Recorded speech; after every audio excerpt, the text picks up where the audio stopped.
কুড়িগ্রামে তাপমাত্রা ১১ ডিগ্রির ঘরে। প্রতিদিনই বাড়ছে শীতের প্রকোপ, কমছে তাপমাত্রা। গভীর রাত থেকে সকাল ১১টা পর্যন্ত ঘন কুয়াশায় ঢেকে থাকছে পুরো জেলা। শীতের প্রভাবে সবচেয়ে বিপাকে পড়েছেন দিনমজুর, রিকশা ভ্যান চালক ও খেটে খাওয়া মানুষ।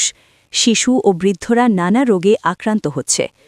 কুড়িগ্রাম জেলা প্রতিনিধি মোহাম্মদ রফিকুল ইসলামের প্রতিবেদনে দেখুন বিস্তারিত। ১৬টি নদ-নদী বেষ্টিত ৪.৫ শতাধিক চলাঞ্চল ও সীমান্ত লাগোয়া কুড়িগ্রামের তাপমাত্রা ১১ ডিগ্রি সেলসিয়াস। ঝিরিঝিরি করে পড়ছে বৃষ্টির মতো কুয়াশা। গভীর রাত থেকে সকাল ১১টা পর্যন্ত ঘন কুয়াশায় ঢেকে থাকছে পুরো জেলা। ঘন কুয়াশায় সড়ক ও নৌপথে চলাচল ব্যাহত হচ্ছে। যানবাহন হেডলাইট জ্বালিয়ে চলাচল করছে। শৈত্যপ্রবাহ, হিমেল হাওয়ায় কাবু জনজীবন। চরম দুর্ভোগে খেটে খাওয়া দিনমজুর ও নিম্ন আয়ের মানুষ। শীতবস্ত্রের অভাবে অনেকেই কাজে যেতে পারছেন না। জেলার বিভিন্ন এলাকায় দরিদ্র ও অসহায় মানুষের মধ্যে শীতবস্ত্রের চাহিদা বেড়েছে।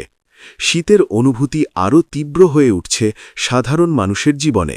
বর্তমান প্রচুর ঠান্ডার কারণে গাড়ি ধরি বিড়বিড় বাজিনে, আয়োন্নতি কম, সরকার থেকে কোনো কম্বল টম্বল এলে কিছু পাইনে। এখানে একদম বাতাস, একদম কুয়াশা, এত বেশি প্রচণ্ড বাড়িয়েছে এখানে।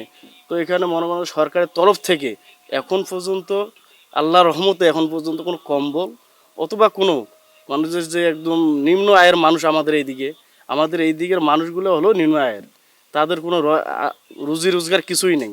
তো সেই ক্ষেত্রে আমাদের সরকারের কাছে একটু অনুরোধ যেন তাদেরকে অন্তত কম্বল অথবা কোনো শীতবস্ত্র যেন এখানকার জন্য একটু পাঠিয়ে দেওয়ার ব্যবস্থা করে যায় ইনশাআল্লাহ।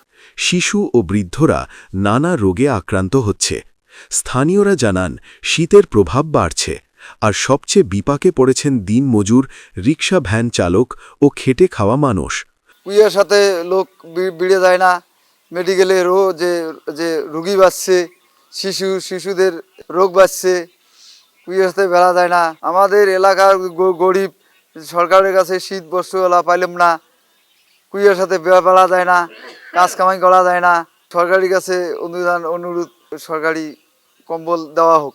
কুড়িগ্রামের রাজারহাট আবহাওয়া অফিসের ভারপ্রাপ্ত কর্মকর্তা সুবল চন্দ্র সরকার জানান, কুড়িগ্রামের সামনে আরও শীত ও কুয়াশা বৃদ্ধির সম্ভাবনা রয়েছে। প্রতিদিনই কুয়াশার ঘনত্ব বাড়ছে।